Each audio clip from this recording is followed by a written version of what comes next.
I'm Andrew, and I would like to invite you to come and cook with me. I've found that I eat out quite a bit, and when you eat out a lot, you spend a lot of money on the food that you buy. What I've found, because of all this, is that you can make basically anything you would get at wherever you eat out at home, and it's going to cost less, obviously, and it's going to taste as good, if not better, than, because you know exactly how you like your things. What we're going to be doing today is I'm going to be showing you how to make a pizza. And by making a pizza, all that really is going to be showing you is how to make the dough. I'll show you how to do the rest of it, but putting together the dough is the only part that I really need to instruct you on. So, come on, let's get down to the cooking.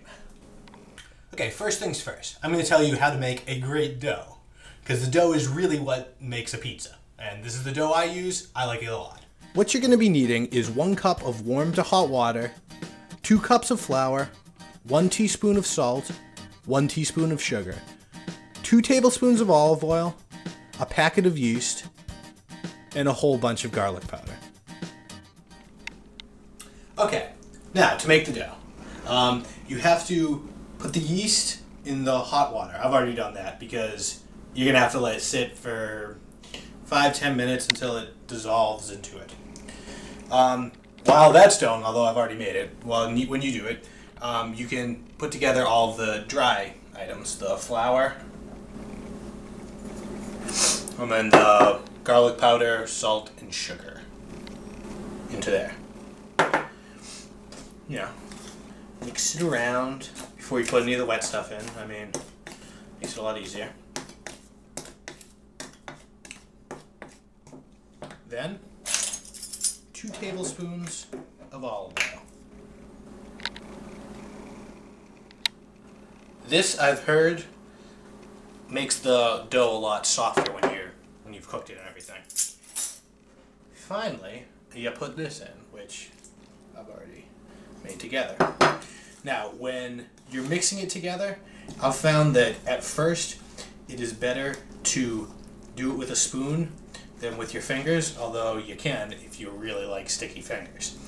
But I don't like sticky fingers. Now, once it has, you gotta get it a little bit in there. See how it's doughifying? And now you can go in with your hands and knead in there. Even then, it's still kind of sticky. If it's too sticky, it probably means you don't have enough flour in there, and just add it till it's no longer sticky. Now, once you have a nice thing of dough, on the internet things, it always says that they should be smooth, but I've never been able to figure out how that happens. So, take your dough, and you're gonna want to put it into some kind of container, and what you want to do is you're going to coat the container with a little bit of olive oil. Coat the dough itself with olive oil so it doesn't get all stuck to the container. Cover it and let it sit for at least an hour. Pizza extraordinaire Conrad told me that the longer you leave it for, the better it'll taste.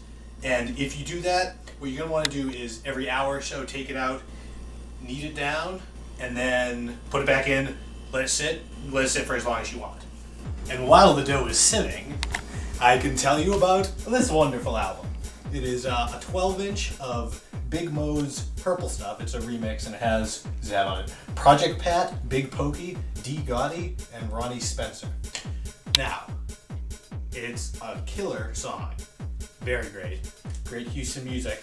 And I had quite a fun time when I put it on my record player, because it's a nice, like you're sipping on the scissor type music, and I really like playing around with the speed on my thing.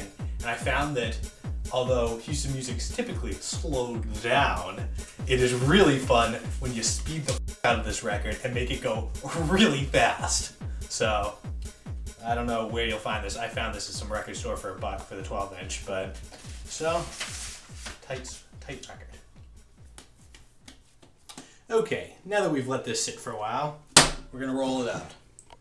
I occasionally have problems with rolling it out. I mean, one of the things I've never learned how to do is, get Get out the dough. Although, ooh. See, that's what happens when I usually try to do that. But, you know, get it out a little bit. Even if you can just do it on the pan. That's what I usually do. And, you know, don't worry about the shape terribly much. I mean, get it into a circle when you're doing it on this. But, you know, it's all going to taste the same one way or another. What really helps is a rolling pin.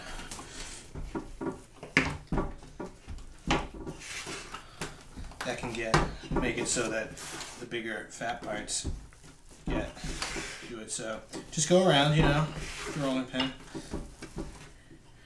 That'll get it out.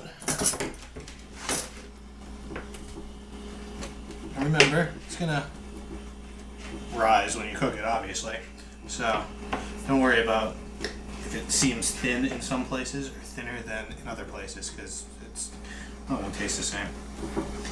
And now we're going to get into, you know, putting the rest of the stuff on there. Now that we've made our wonderful dough. We hope it's wonderful. It is. It's wonderful. Okay.